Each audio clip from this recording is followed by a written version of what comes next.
الله مساءكم أحبتي بكل خير. هذا الرز بدي أعمله، هو رز طويل الحبة، شايفين مثل ما بتشوفوا أحبتي، شايفينه كيف رز طويل الحبة.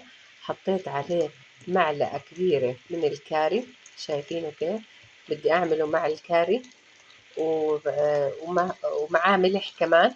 حطيته، هو مقداره هذا كاستين مقات من الرز الطويل الحبة زي ما انتم بتشوفوا شايفين أحبتي.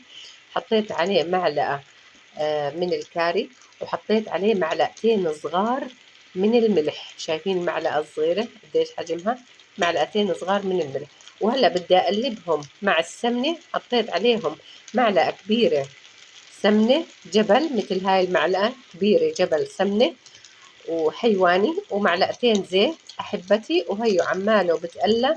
بدي أقليه، وبعد شوي بدي أحط عليه 3 كوبايات من المية المغلية، بنفس حجم الكوباية اللي حطيت فيها الرز نفسه. يعني حطيت كوبايتين أنا من رز بسمتي طويل الحبة، بدي أحط عليه 3 كوبايات مية، واتركه يغلي مع المية لعند ما زي ما دايما بحكي لكم، لما يتساوى المي مع الرز بوطيه وبتركه على نار هادية ربع ساعة، وتاكلوه بالهناء والشفاء.